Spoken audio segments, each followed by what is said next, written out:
हरे कृष्णा। तो सभी भक्तों का स्वागत है आज की भगवत गीता क्लास में। पहले हम मंगलाचरण करते हैं।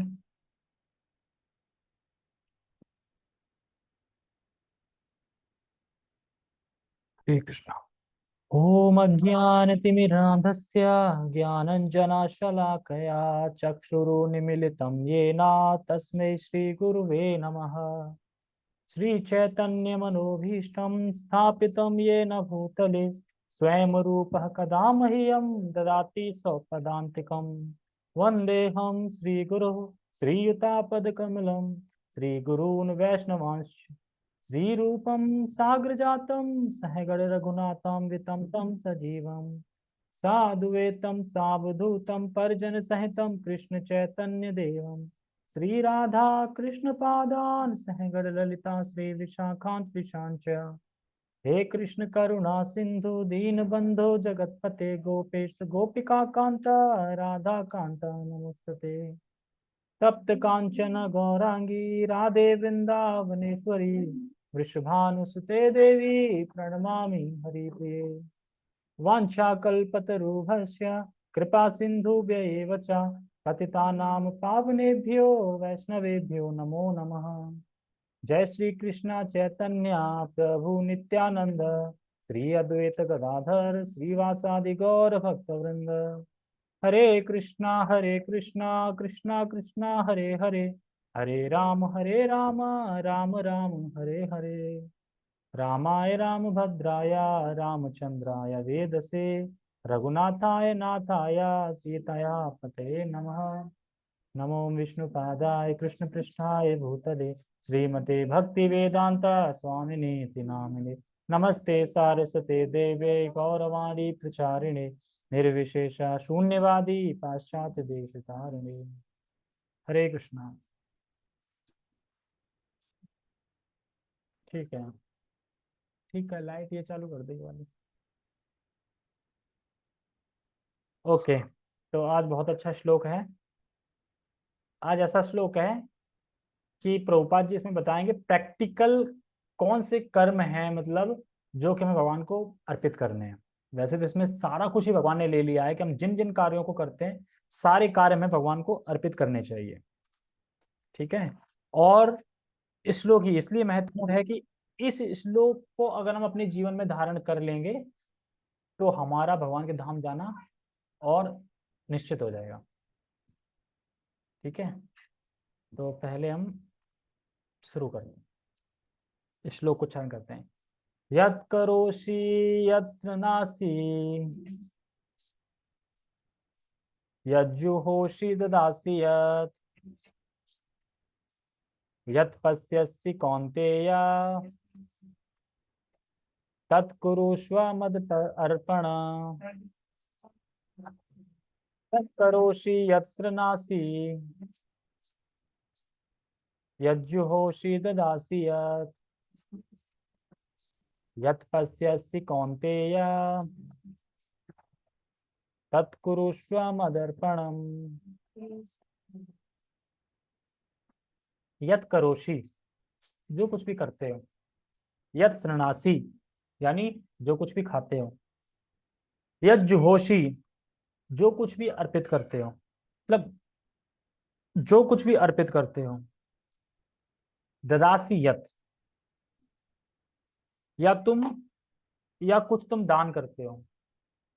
ददासी मतलब ददासी यत्, यज्जुहोषि ददासी यत् मतलब देना, यानी दान करते हो। अच्छा, फिर कह रहे हैं यत् तपस्यसि कौन्तेय, या तुम कुछ तपस्या करते हो हे कुंती पुत्र, या तुम कुछ जो भी तपस्या करते हो। तत्कुरुष्व मदर्पणम, वो मुझको अर्पण करते हुए करो। तो क्या क्या चीज भगवान बता रहे हैं इसमें। जो कुछ भी करते हो, जो कुछ भी करते हो, जो कुछ मतलब सारा कुछ, जो कुछ भी खाते हो, करने में सारा कुछ आ गया, खाने में खाने वाली सब चीजें आ गई, जो कुछ भी खाते हो। और जो कुछ भी अर्पित करते हो। अर्पित क्या करते हैं हम, क्या अर्पित करते हैं, जैसे ना जो कुछ भी अर्पित करते हो।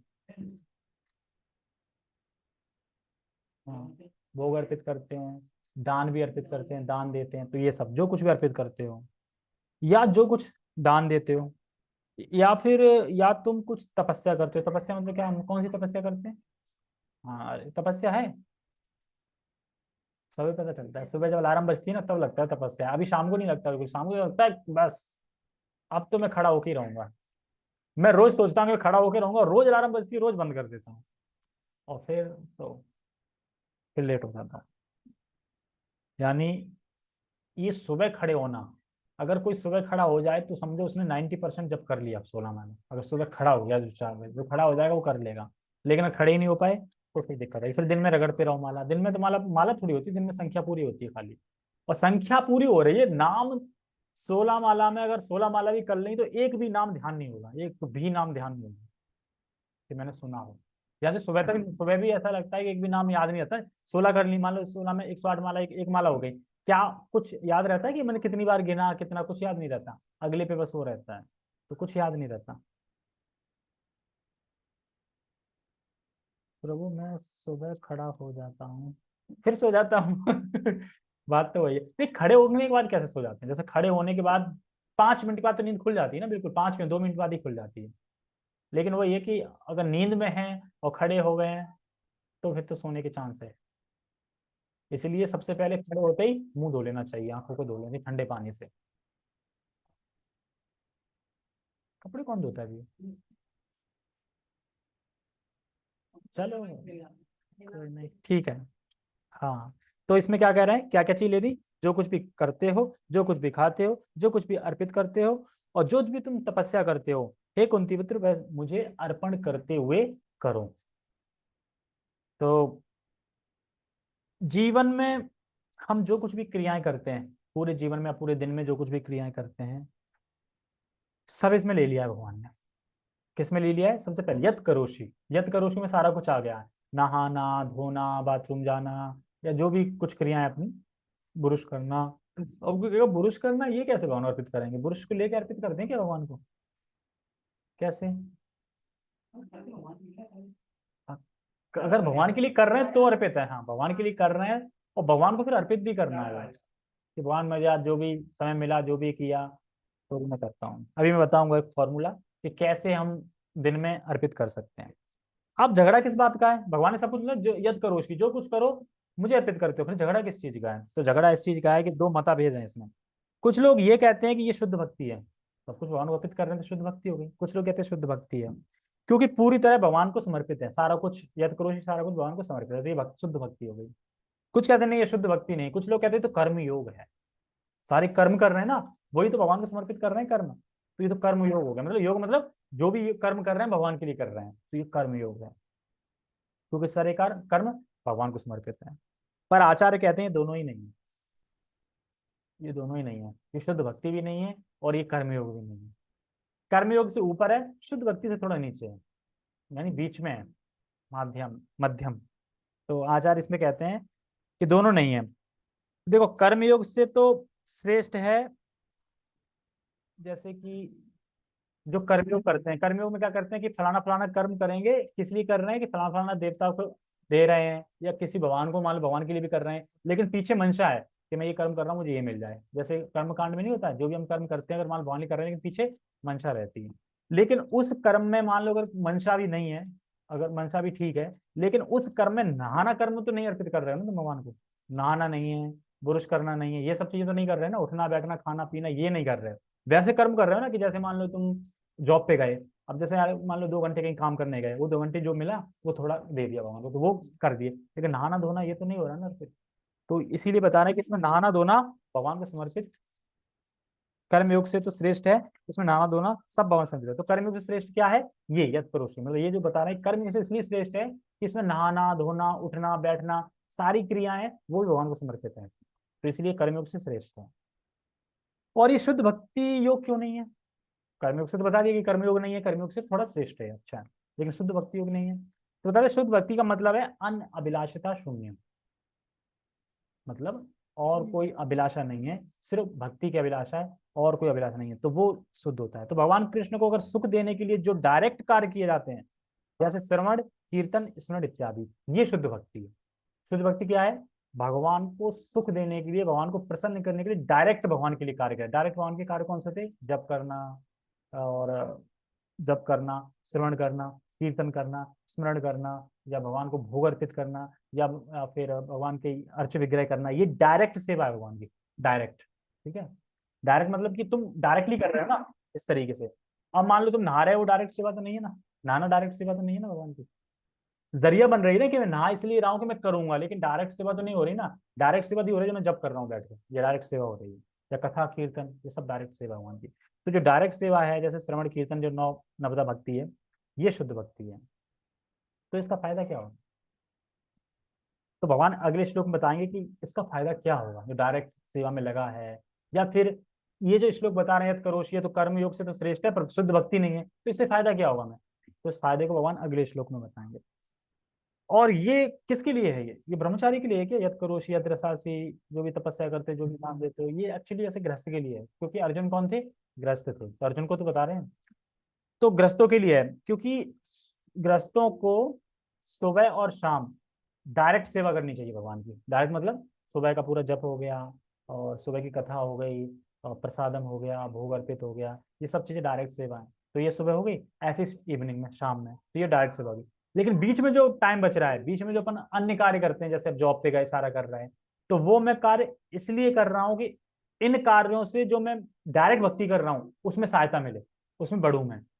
तो फिर ये हो गया यत करोषि, मतलब तुम जो कुछ भी कर रहे हो भगवान अर्पित कर रहे हो, क्योंकि तुमने बीच का जो 8 घंटे तुमने ड्यूटी पे बिताए, वो इसलिए बिता रहे हो कि वो 8 घंटे मदद कर सके हमारी शुद्ध भक्ति में, मतलब इसमें जो डायरेक्ट भक्ति है उस वो चलती रहे, मतलब इन 8 घंटों से ये चलती रहेगी। इसीलिए तुम वो 8 घंटे व्यतीत कर रहे हो, बाहर अन्य कार्य कर रहे हो, कमाना वमाना जो भी है सारा कुछ। तो ठीक है। तो यहाँ पे बता रहे हैं कि सुबह शाम श्रवण इत्यादि करते हैं, करने के लिए ये डायरेक्ट भक्ति है। और बाकी जो क्रियाएं हैं वो भक्ति में मदद करने के लिए, मतलब भक्ति में मदद करें उसके लिए क्रियाएं होनी चाहिए। जैसे कि अब मुझे दान देना है मान लो भगवान को, तो दान देना है या भोग अर्पित करना, अच्छे से खिलाना है, तो इसके लिए जीवन निर्वाह के लिए पैसे तो चाहिए। तो डायरेक्ट डायरेक्ट भक्ति तो कर रहा हूँ मैं, डायरेक्ट चीजें हो गई। लेकिन ये सब चीजें कर कब पाऊंगा? जब मैं बाहर जाके काम कमा के लाऊंगा, कुछ करूंगा, तब मैं ये चीज कर पाऊंगा। तो ये वो सहायता होगी ना उसके लिए। मान लो मैं जॉब छोड़ दूं, तो फिर मैं कैसे, कब तक कर पाऊंगा? फिर कुछ दिन तक कर पाऊंगा, फिर तो नहीं कर पाऊंगा। तो बहुत सारे सरकारी नौकरी कर रहे हैं और रिटायर भी हैं, तो क्या वो भक्ति कर रहे हैं? हाँ, उनके लिए फायदा, लेकिन वो ये कि 15 साल जो कमा रहा है, 15 साल के कर्म लगेंगे, वो फिर दिक्कत है। ठीक है। तो जो क्रिया है वो भक्ति में मदद करने के लिए है। देखो अभी अभी आर्मी से ही बताऊंगा एग्जांपल देख। परंतु सुबह शाम की क्रियाएं डायरेक्ट होनी चाहिए, मतलब बीच में कर रहे हैं वो निर्भर होनी चाहिए इस पे, मतलब इस पे सहायता करने के लिए होनी चाहिए। लेकिन सुबह शाम डायरेक्ट होनी, जैसे नहीं कि सुबह शाम भी तुमने अब डायरेक्ट नहीं कर रहे हो, सुबह शाम भी बस वैसे कर रहे हो कि आश्रित है किसी पे। हाँ, डायरेक्ट ही करनी है। बीच की क्रियाएं वैसी होनी चाहिए, तो जो डायरेक्ट बढ़ती है उसमें सहायता दे। डायरेक्ट करनी ही करनी है, ऐसा ना सो गए कर ही नहीं रहे। हाँ, तो वही बता रहे हैं, तो ग्रस्तों के लिए बताएगा ना, लेकिन तो सब ग्रस्त नहीं कर रहे हैं ना। तो वही तो बता रहे हैं ना ये, कि ग्रस्तों को सुबह शाम डायरेक्ट भक्ति करनी चाहिए, बीच का कार्य वो करना चाहिए जो भक्ति में मदद करे। जैसे कि एग्जाम्पल बताते हैं, जो ग्रस्त जीवन है या कुछ और कार्य कर रहे हैं, वो तब भगवान को अर्पित माना जाएगा जब अपन उसकी सहायता के लिए कर रहे हैं, मदद के लिए, तब अर्पित माना जाएगा कार्य। अगर तुम इसमें सहायता के लिए वो कार्य नहीं कर रहे हो तो अर्पित नहीं माना जाएगा वो। जैसे एक एग्जाम्पल देते हैं आर्मी का। क्या आर्मी का हर व्यक्ति आर्मी है? नहीं, ठीक है। क्या हर व्यक्ति आर्मी का बॉर्डर पे है? आर्मी में तो लगाकर हर व्यक्ति आर्मी के, मतलब हर व्यक्ति आर्मी का आर्मी नहीं है, फर्स्ट। दूसरा, हर व्यक्ति जो आर्मी में है वो बॉर्डर पे नहीं है, दूसरा। तीसरा है, प्राय लोग कहाँ है, कोई प्राय लोग तो गाड़ी में घूम रहे हैं, मतलब ट्रेवलिंग में। कोई जो और सीनियर है, चोट लग रही है तो कुछ मेडिसिन का उसे, मतलब क्लिनिक ले जाना, ये ले जाना, ये सब कार्य कर रहे हैं। ठीक है, ये सब कार्य कर रहे हैं ना आर्मी में होके, बॉर्डर पे नहीं है, कर रहे हैं, सहायता कर रहे हैं। तो हर व्यक्ति बॉर्डर पे नहीं है। कोई गाड़ी चला रहा है, कोई घायल व्यक्ति को ट्रीटमेंट दे रहा है, ये सब फलाना फलाना कर रहे हैं। लेकिन ये सारे कार्य उस युद्ध को जीतने के लिए समर्पित हैं। मान लो बॉर्डर पे लड़ाई हो रही है, सारे आर्मी व्यक्ति बॉर्डर पे तो नहीं है, कुछ आने जाने में लगे हैं, ढो रहे हैं, सब ये कर रहे हैं, कुछ घायल चोट लग रही है तो उसको ट्रीटमेंट दे रहे हैं, सब कर रहे हैं। लेकिन उन सबके कार्य समर्पित किसको है? युद्ध के लिए समर्पित है ना सारे। जो वो गाड़ी चला रहा है वो भी समर्पित किसका कार्य, युद्ध के लिए। जो घायल हो रहा है उसको ट्रीटमेंट दे रहा है उसका कार्य समर्पित किसको है, युद्ध के लिए ही।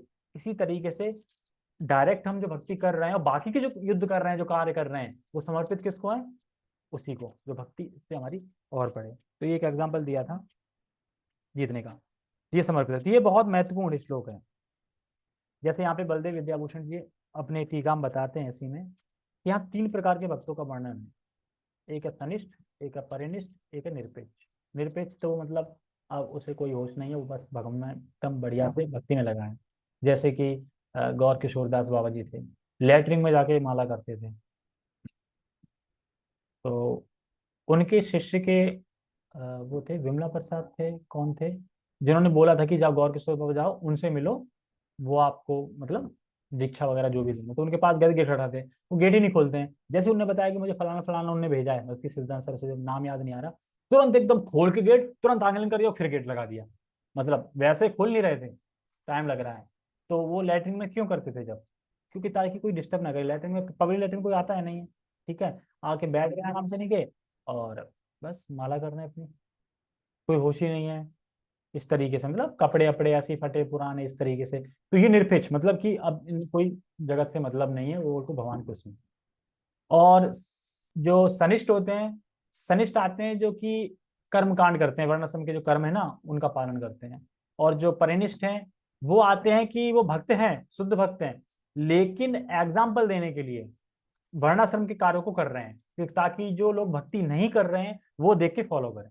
जैसे अर्जुन है, अर्जुन शुद्ध भक्त थे, लेकिन कार्य क्या कर रहे हैं, छत्री कर रहे हैं, लड़ रहे हैं, सब कुछ कर रहे हैं ना कार्य सारे।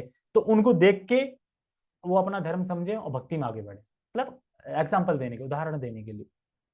जैसे कि सनिष्ठ, सबसे पहला नंबर सनिष्ठ है। सनिष्ठ मतलब ये वर्णाश्रम के कर्मों को भगवान को समर्पित कर देते हैं, ये कर्मयोग करते हैं तरीके से, कर्मयोग।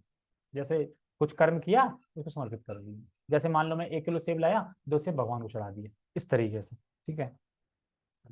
और शुद्ध, और फिर ये शुद्ध होके किस में आएंगे, फिर ज्ञान योग में आएंगे ये सनिष्ठ वाले। और फिर और शुद्ध होके किस में आएंगे, अष्टांग योग में आएंगे। फिर और शुद्ध होके तब ये भक्ति योग में आएंगे। इस तरीके से सीरियल वाइज, जैसे भगवद गीता के 1 से लेकर 6 चैप्टर में इसी की व्याख्या हुई थी ना। कर्म योग से लेकर अष्टांग योग तक, पूरे भक्ति योग तक आने तक, 7वें से भक्ति योग स्टार्ट हो गई थी ना, 6 तक अष्टांग योग चल रहा था, इस तरीके से 6 तक। और परिनिष्ठ क्या है, तो परिनिष्ठ बताते हैं, परिनिष्ठ ये अनन्य भक्त हैं, जैसा सुना था ना अनन्य भक्त, तो ये अनन्य भक्त हैं। इनकी साधना क्या है, सिर्फ कृष्ण भक्ति, इनकी साधना सिर्फ कृष्ण भक्ति है और कुछ नहीं है। लेकिन ये गृहस्थ आश्रम में रहते हैं, गृहस्थ आश्रम में रहते हैं, और इनकी साधना मुख्य रूप से कृष्ण भक्ति है, इनकी साधना मुख्य रूप से। पर गौण रूप से, लेकिन ये गौण रूप से ये वर्णाश्रम के नियमों का पालन करते हैं, और पालन करने पर पालन करते हैं, पर इसलिए कि जो लोग भक्ति नहीं कर सकते हैं वो देख के फिर भक्ति में आगे बढ़े। जैसे अब अर्जुन क्षत्रिय थे, अब अर्जुन ने जो किया तो क्षत्रिय होगा तो वो सीखेगा ना कि आप देख क्षत्रिय अर्जुन थे, उन्होंने भगवान की प्रसन्नता के लिए युद्ध किया था, अपने लिए तो युद्ध नहीं किया था ना कि अर्जुन को मुझे हिस्सा चाहिए मैं इसलिए युद्ध कर रहा हूँ, भगवान की प्रसन्नता के लिए युद्ध किया था।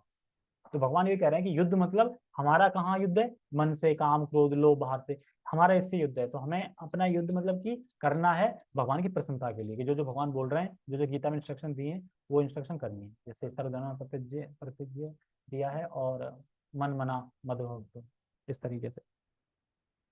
तो उनको देख के वर्णाश्रम के नियमों का पालन करें। उदाहरण के लिए जैसे अर्जुन परिनिष्ठ भक्त हैं, जो बताया ना सनिष्ठ परिनिष्ठ भक्त हैं, वो सन्यासी तो है नहीं, गृहस्थ है ना, सन्यासी नहीं गृहस्थ हैं। तो उन्हें भगवान को प्रसन्न करने के लिए युद्ध किया, अपने लिए नहीं किया, क्योंकि गृहस्थ थे, अपने लिए कर सकते थे। परिनिष्ठ भक्त हैं तो भगवान की प्रसन्नता के लिए। किस प्रकार से एक क्षत्रिय को भगवान को प्रसन्न करने के लिए युद्ध करना चाहिए, किस प्रकार से एक क्षत्रिय को भगवान की प्रसन्नता के लिए युद्ध करना चाहिए, ये अर्जुन ने अपने आचरण से बताया। तो उनके आचरण से अन्य लोग सोचेंगे, सीखेंगे कि कैसे, किस तरह हमें अपने कर्म भगवान को समर्पित करने हैं।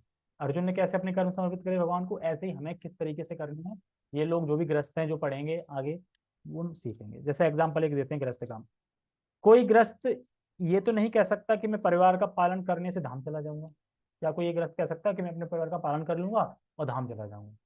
तो क्या इसका मतलब अपने ग्रस्त में रह के अपने परिवार का पालन नहीं करेगा? करेगा, तो बता रहे हैं। लेकिन क्या वो परिवार का पालन नहीं करेगा? करेगा। चाहे गृहस्थ हो चाहे ब्रह्मचारी हो, हर व्यक्ति ये जानता है कि अगर मैं 16 माला करूंगा और श्रवण कीर्तन करूंगा, 4 नियमों का पालन करूंगा, और भक्ति करूंगा तो मैं भगवान के पास चला जाऊंगा, ये सबको पता है। मतलब जो अलग अलग संस्थान है सबको पता है ना, मैं नाम लूंगा, मैं ये करूंगा तो मैं वह धाम चला जाऊंगा। गृहस्थ को भी पता है, मतलब सबको ही पता है। लेकिन वही है कि मानते नहीं। जो पियक्कड़ है वो भी पता है कि हाँ यार भगवान का नाम लेंगे तो जा सकते हैं, लेकिन क्या करें हम फंसे पड़े हैं, अब छूट ही नहीं रही है, ये वो पी रहे हैं, तो चला जाऊंगा। तो हमारी साधना क्या है? तो फिर हमारी साधना क्या है? तो हमारी साधना है भगवान की डायरेक्ट, डायरेक्ट बताइए ना, सुबह शाम जो होता है डायरेक्ट साधना है। जप श्रवण स्मरण पठन पाठन भोग इत्यादि। बाकी कार्य भी इन्हीं को समर्पित होने चाहिए। अब समझ में आएगा? हमने सुबह जो कार्य कर रहे हैं, बाकी को जो दिन में कार्य कर रहे हैं, वो सारे कार्य इन्हीं को समर्पित होने चाहिए, तो हो जाएगा यत करोषि। नहीं तो यत करोषि नहीं हो पाएगा, तो हो जाएगा यत करोषि। तो अन्य व्यक्ति देखेंगे कि ये तो लोग बड़ा सही जी रहे हैं, मतलब बिल्कुल भोग में लिप्त नहीं है, भोग के लिए कार्य नहीं कर रहे हैं, भगवान की प्रसन्नता के लिए कार्य कर रहे हैं, सही से जी रहे रह रहे हैं, तो फिर लोग इंस्पायर होंगे और कि हम भी करें ये, हमें बताओ कि खुशी का राज क्या है, प्रसन्नता का राज क्या है। तो ये एग्जाम्पल गृहस्थों के लिए है, ब्रह्मचारी के लिए। ब्रह्मचारी तो फुल टाइम मंदिर की सेवा ही है, तो उसके लिए नहीं, गृहस्थ के लिए। गृहस्थ भक्त श्राद्ध आदि अर्पित करते हैं। कोई बोले ये तो भगवान, ये तो कृष्ण की पूजा नहीं है श्राद्ध अर्पित करना, तो श्राद्ध भी भगवान को ही अर्पित किया था। क्योंकि श्राद्ध किसके लिए होता है? लास्ट में श्राद्ध अर्पित किसको होता है? विष्णु को। तो विष्णु को तो अर्पित कर रहे हैं, लेकिन उसे लाभ भी मिलेगा, तुम्हारे जो भी पित्र आदि हैं उनको भी लाभ मिलेगा, लेकिन श्राद्ध भी विष्णु को ही अर्पित होता है। श्राद्ध तुम करवाना तो विष्णु को ही समर्पित होता है वो। तो वो भी है, और पितरों का उद्धार भी करता है। तो यहाँ बता रहे हैं ये सामान्य कर्म योग नहीं, कर्म योग भी नहीं है, मतलब ये जो बता रहे हैं ना, ये सामान्य कर्म योग भी नहीं है, लेकिन ये शुद्ध भक्ति भी बीच का है। लेकिन फायदा क्या मिलेगा हमें इसे करने से? तो बताते हैं, लेकिन भगवान के धाम जाने में सहायक है, भक्ति डाउन नहीं होती। अगर हम ये सब चीजें करेंगे तो भगवत धाम जाने का रास्ता और सुगम अच्छा हो जाएगा, और कभी फॉल डाउन नहीं होगा, कभी भक्ति से गिरेंगे नहीं, और कभी भक्ति डाउन नहीं होगी। ये फायदा है इससे। बाकी और फायदा है वो कल बताएंगे। ठीक है, टेक्स्ट पर। हे कुंती पुत्र, तुम जो कुछ करते हो, जो कुछ खाते हो, जो कुछ अर्पित करते हो या दान देते हो, और जो भी तपस्या करते हो, उसे मुझे अर्पित करते हुए करो। जैसे मंदिर में जो डीटी रूम होता है, डीटी किचन का रूम होता है, जहाँ पे भगवान के लिए प्रसाद बनता, भगवान के लिए भोग बनता है, तो वो भगवान के लिए ही बनता है। जो मंदिर में डीटी किचन अलग होती है ना भगवान की, जो एक और होती है वो तो उसमें मिक्स करा जाता है, ठीक है। लेकिन डीटी किचन एक स्पेशल होती है जहाँ पे सिर्फ कृष्ण का भोग बनता है, सिर्फ कृष्ण के लिए, मतलब डीटीज के लिए।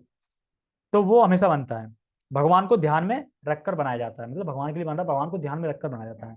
अगर मैं क्वेश्चन करूं कि घर में भगवान को ध्यान में रख के ही बनाया जाता है हमेशा? मेहमान आ गए तो कृष्ण के लिए बन रहा है, वो कृष्ण को ध्यान में रख के नहीं बन रहा है, वो मेहमानों के हिसाब से बन रहा है, वो बस सिर्फ भोग लग रहा है एक तरीके से, लेकिन ध्यान में रख के, कृष्ण के ध्यान में रख के बिल्कुल नहीं बन रहा है। ठीक है। और या फिर मान लो कि कभी लड़के ने बोल दिया मुझे मम्मी मुझे ये खाना है, मुझे ये अच्छा लग रहा है, तो किसके लिए बन रहा है फिर? किसको ध्यान में रख के बन रहा है? लड़की बन रहा है ध्यान रख के, तो ये फर्क आ जाता है।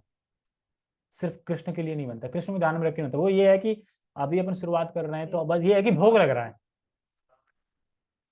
मंदिर में तो ब्रह्मचारी बनाते गए और तो ध्यान आएगा ही नहीं।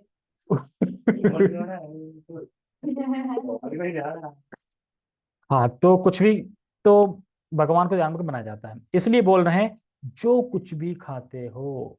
क्योंकि डीटी किचन में जो बनता है भगवान को ध्यान रख के बनता है, घर में जो बन रहा है वो भगवान को ध्यान में रख के नहीं बन रहा है, इसलिए भगवान कह रहा है कि जो कुछ भी खाते हो मुझे अर्पित करके खाओ। क्योंकि मुझे पता है तुम जो कुछ भी खाओगे, कुछ भी खाओगे, ऐसा तो नहीं कि मुझे ध्यान में रख के तुम सब कुछ बनाओगे, अपने लिए बनाओगे, है ना, अपने ध्यान में रख के। वो तो पत्रम पुष्पम बता रखा है ना, ऐसा जो कुछ भी, ये थोड़ी कि अब चाय चाय बना के खिला दोगे, चाय ब्रेड या बिस्कुट ये सब दे दोगे, ये नहीं। मतलब कहने का ये है कि जो मैं खाता हूँ, मतलब वो मुझे अर्पित करके, वो तो अंडरस्टूड है ना। अब जैसे कि कुछ होते हैं ना, हम तो अपने कांदा को सब कुछ खिलाते हैं, सब कुछ, हम चाय पीते हैं तो हम उनको भी पिलाते हैं। मस्त ठीक आएगा ना, सुन सुन के ना। हाँ। अरे मेरे यहाँ भगवान की मछली मांगी गया है और सवेरे रोज चाय बनाते हैं भगवान आए। तो इस्कॉन की चाय दे दो ना, वो भी तो भाई कहीं लगती है। हमारा किसी ने खाया, मैं तो क्या सब्जी बना रहे हैं। अरे यार हम तो जो खा रहे हैं वो नहीं, पत्रम पुष्पम फलम तो ये भी ठीक है। तो मैं कहाँ पे था? हाँ, तो इसका अर्थ ये भी है कि हम जो कुछ भी खाते हैं वो भगवान को अर्पित करके खाना चाहिए। तो इसका यद करोषि मतलब यद रोषि मतलब जो कुछ भी खाते हो, इसका मतलब एक तो ये हो गया कि हमेशा हम भगवान को ध्यान में रख के नहीं बनाते। एक ये भी हो गया कि तुम जो कुछ भी खा रहे हो अर्पित करके खाओ। और जो कुछ भी में भी ये मत ले लेना कि अब मटरम लहसनम प्याजम ये भी सब, ये सब नहीं लेना, नहीं उसका भी लगा। ये भी नहीं है, ठीक है। तो अर्पित करके खाना है। और बता रहे हैं इसमें कि जो कुछ भी करें भगवान के कनेक्शन को, भगवान से कनेक्ट होके मतलब कनेक्शन देख के करें, कनेक्शन में रह के करें भगवान पे। अगर हम भगवान के कनेक्शन में रहेंगे तो क्या होगा, भगवान को कुछ फायदा होगा? या भगवान भूखे मर रहे हैं? या भगवान को ऐसा नहीं भूख लग रही हो, लाओ लाओ जल्दी लाओ जल्दी लाओ, नहीं तुम नहीं लाओगे तो लक्ष्मी को मैंने मना कर दिया, मैं तुम्हारा ही खाना खाऊंगा, ऐसा कुछ नहीं। अगर हम कनेक्शन में रहेंगे, हम कुछ अर्पित करेंगे तो हमारा ही फायदा है, हम ही शुद्ध होंगे, हमारा ही फायदा है। और अगर हम कनेक्शन में रहेंगे तो जो कुछ भी हम अर्पित कर रहे हैं वो हमें लौट के कृपा के रूप में मिलेगा, प्रसाद कृपा के रूप। तो इसलिए इसमें हमारा ही फायदा है। पर और जो कुछ भी करें भगवान की सेवा करते का फायदा हमारा ही फायदा है, मतलब भगवान की सेवा करने से भगवान को फायदा नहीं है, हमें ही फायदा है उल्टा। जैसे आईने का बताया था ना, हम जब सवरेंगे तो आईने में अपने आप सज जाएगा। इस तरीके से तात्पर्य, तात्पर्य आ गया? ठीक है, एक माइक लेना पड़ेगा। तात्पर्य, इस प्रकार यह प्रत्येक व्यक्ति का कर्तव्य है कि अपने जीवन को इस प्रकार ढाले कि वह किसी भी दशा में कृष्ण को ना भूल सके। अब कैसे ढाल सकते हैं? कृष्ण कॉन्शियसनेस, मतलब घर में भी वातावरण ऐसा कर दो कि कृष्ण कॉन्शियसनेस हो, तो कृष्ण को भूल नहीं पाओगे। चारों तरफ कृष्ण की पेंटिंग हो, कृष्ण का नाम हो, जहां भी देखो कृष्ण का ही पेंटिंग दिखे, कृष्ण का ही नाम दिखे, तो कैसे भूलोगे? याद आ जाएगा ना। अब मान लो यहाँ पे लगा लो हीरो की, बॉलीवुड की, तो क्या याद आएगा? तो कृष्ण याद नहीं आएंगे ना, सारी तस्वीर लगानी पड़ेंगी। तो इसलिए ये तस्वीर लगा सकते हैं, उससे कॉन्शसनेस चेतना बनी रहेगी। तो इस तरीके से यहाँ पे कह रहे हैं। नहीं, जैसे एक मतलब एक कमरे में अगर एक बैनर लगाएंगे उस टाइप से लिखा, मतलब कोई भी हो, जैसे अभी आज मैं वहां गया था बेस में। अब बेस पता है कैसे बना दिया है? बेस में एक तो चैतन्य महाप्रभु जो कीर्तन कर रहे हैं ना, वो बड़ी तस्वीर लगाई गई है। और एक जो छोटे से गोपाल है ना, छोटे से जो, जब वो एक दुखियारी आती है बुढ़िया जो बेचने आती है फल, तो उसमें वो कर देते हैं, वो लगा रखी है। वो पता कहाँ लगा रखी है? कि जब जो भी लेक्चर देंगे तो लेक्चर के पीछे दिखाई देगी, वो लेक्चर का वो सिंहासन आ गया वहाँ पे बेस में, वो है। और एक यहाँ चैतन्य महाप्रभु की लगी है, और एक बड़ी तो लगी थी तब अल्टर जो वहाँ का था, मायापुर का तो अल्टर लगा ही है वहाँ पे। बढ़िया से लग रहा है, और देखने में बहुत अच्छा, क्योंकि चारों तरफ वो लग गया ना कृष्ण के, चैतन्य महाप्रभु के छोटे उसके तस्वीर लगा दी चारों तरफ। नहीं नहीं, एक इधर लगा दो, एक इधर लगा दो, इधर देखोगे तो दिखाई देगा, इधर देखोगे तो दिखाई देगा। नहीं, कभी कभी ऐसा होता है कि लगाया फिर भी दिखाई नहीं देता, पूरे दिन उस पर ध्यान ही नहीं जाता। ठीक है, कहाँ पे थे हम? हाँ, ना भूल सके, तो यही है कि घर में ऐसा माहौल बना के रखें कि भगवान हमें हमेशा याद रहे। प्रत्येक व्यक्ति को अपने जीवन निर्वाह के लिए कर्म करना पड़ता है, कर्म करना पड़ता है। और कृष्ण यहाँ पर आदेश देते हैं कि हर व्यक्ति उनके लिए ही कर्म करे। देखो, हर व्यक्ति को कर्म तो करना ही पड़ेगा, लेकिन कृष्ण के आदेश दे रहे हैं कि हर व्यक्ति को उनके लिए ही, मतलब मेरे लिए ही कर्म करना चाहिए, भगवान के लिए कर्म करना चाहिए। देखो, निर्वाह जीवन निर्वाह क्यों करना है?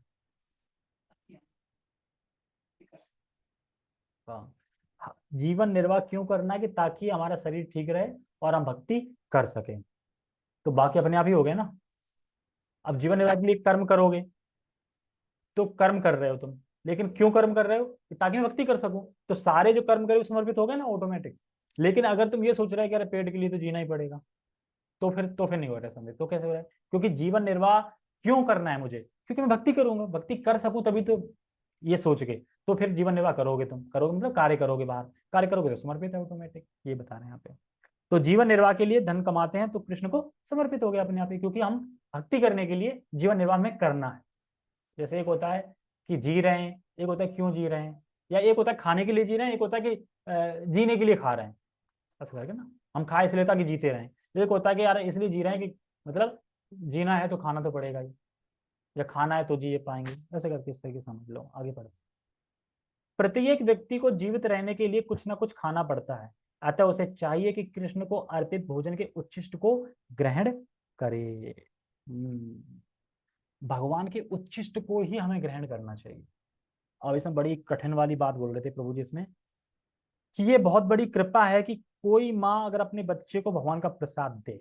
ये बहुत बड़ी कृपा है कि अगर कोई माँ अपने बच्चे को भगवान का प्रसाद दे, और अगर बच्चे को वो लॉलीपॉप दे रही है, पिज्जा दे रही है, समोसा दे रही है, बर्गर दे रही है, जो कि भगवान को अर्पित नहीं है, तो ये तो वो माँ फिर ये ना बोले कि मैं अपने बच्चे से प्रेम करती हूँ बस।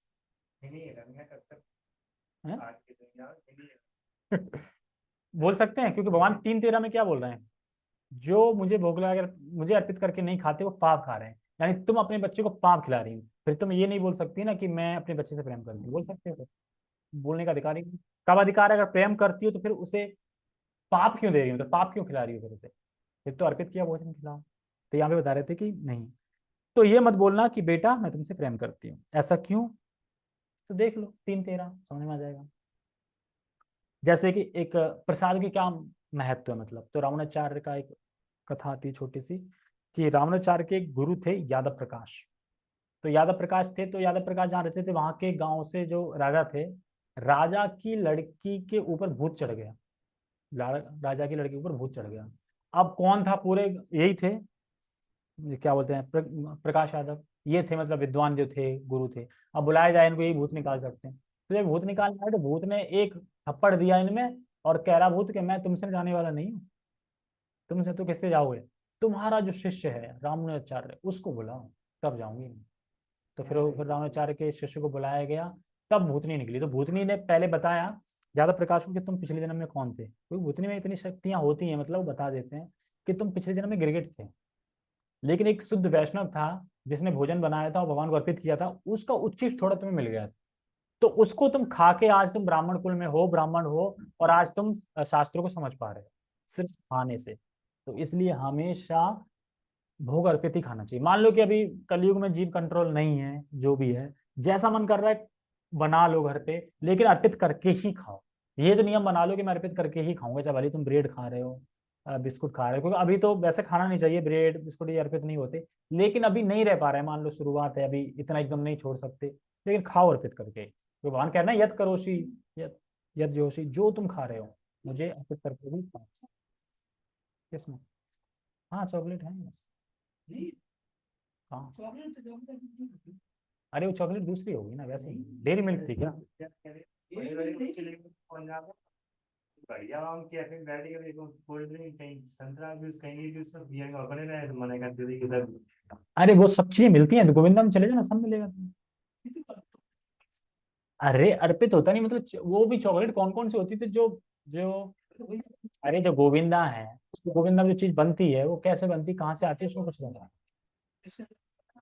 एक बंदा चॉकलेट ले रहा था, कल ये चॉकलेट कौन सी देगी उसने, कल ये चॉकलेट नहीं खाई जाए, खाई नहीं जाते थे यार की। अरे तो ऐसे तो बहुत से वैसे लोग आते हैं ना, देखो जो भक्त जानते हैं वो नहीं लेते, अर्पित नहीं कर जाते, लेकिन कुछ वैसे भी तो आते। देखो एक होता है कि सिद्धांत, एक होता है बेसिक सिद्धांत। मान लो जैसे कि अभी जो दिवाली थी 25 को थी, लेकिन अगर इस्कॉन सिद्धांत पे अड़ जाए तो 25 को मनाएगी ना, 25 को मनाएंगे। लोग क्या बोले, अरे आए कौन, मतलब पूरे दुनिया मना रही 24 को या 25 को, तो लेकिन फिर भी इस्कॉन ने 24 को मनाई ना, मतलब। तो वो ये है कि जो सिद्धांत है, ये भी सिद्धांत तो समझेंगे नहीं, लेकिन तो इसलिए बेसिक फिलोसफी भी चलती है, मतलब ताकि वो बने रहें।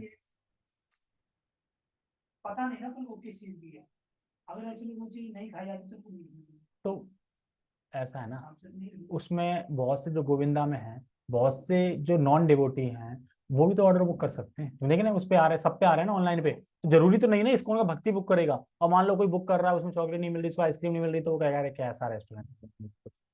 तो सब है ना, लेकिन हम जो चीज वैसे लेंगे तो हमें भोग लगी ही मिलेगी, जैसे कुछ खाएंगे कोई भी तो भोग लगी हुई मिलेगी उसमें, मतलब औरों से खा के ठीक है। अब बाकी चॉकलेट का तो यही है कि अवॉइड करो, अवॉइड करो, ठीक है। तो मैं कहाँ पे था? तो अगर हम अपने बच्चों को प्रेम करते हैं तो केवल प्रसाद खिलाएं, ये समझना है, क्योंकि दोबारा जन्म लेना बहुत कष्टदायक है। आप करेंगे तो दोबारा जन्म होगा ना, प्रसाद खाएंगे तो कम से कम जन्म होगा, तो उसके बाद नहीं होगा फिर। लेकिन बार बार जन्म होना मतलब बहुत कष्टदायक। और यह एक मौका है मानव जीवन कि हम यहाँ आके भगवान की भक्ति करके यहाँ से निकल जाए, ठीक है। तो इसके आगे हम कल पढ़ेंगे। पूरा मैंने तैयार भी नहीं किया क्योंकि बड़ा है। ठीक है, ओके। हरे कृष्णा। तो अभी हम दामोदर अष्टकम करेंगे, ठीक है, फिर उसके बाद दीपदान करेंगे। हरे कृष्णा। श्री श्री दामोदर भगवान की जय। नमामीश्वरं सच्चिदानन्दरूपं लसत्कुण्ठलं कोकोलिताजननं यशोदाभियोलुकलाद्वमानं परामृष्टमत्यं ततो धृतिगोप्या रुदन्तं मुहुर्नेत्रयुग्मं मृजन्तं कराम्भोजयुग्मेन शान्तकनेत्रं मुहुश्वासकं पात्रिरेखाङ्ककण्ठ स्थितग्रैवदामोदरं भक्तिबद्धम् इति द्रक्ष्वलीलाभिरानन्दकुण्डे स्वघोषं निमज्जन्तमख्यपयन्तम् तदीयेषितागेषु भक्तिर्जितत्वं पुनः प्रेमतस्तं शतावृत्ति वन्दे वरं देवमोक्षां न मोक्षां वदिं वा न चान्येव रणेऽहं वर्षादपि हा इदं ते वपुर्नाथ गोपालबालं सदा मे मनस्याभिरसं किमन्ये इदं ते मुखाम्भोजात्यन्तनीले व्रतं कुन्तले स्निग्धरक्तेक्ष च गोप्यां मुहुश्चुम्बितं बिम्बरक्ताधरं मे मनस्याविरास्तामलं लक्ष्यलाभे नमो देवदामोदरानन्त विष्णु प्रसीद प्रभो दुःखजलाभिमृगम् कृपा दृष्टिवृष्ट्याति दीनं बतानु ग्रहादेश मामग्गे मेदिचिदृश्य कुबेरात्मजो बाधमृत्युर्यदत् त्वया मोचितो भक्ति भाजो कृतो च तथा प्रेम भक्तिं स्वकाम्य प्रयच्छ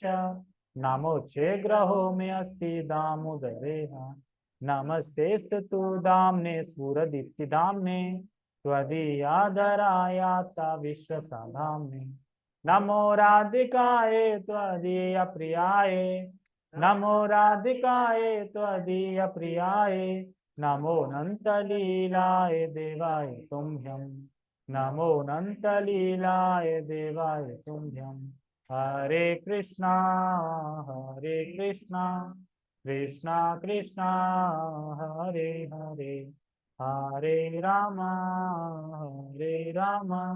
राम राम हरे हरे। श्री श्री दामोदर भगवान की जय। जगत गुरु श्रील प्रभुपाद की जय। श्री भगवद गीता की जय।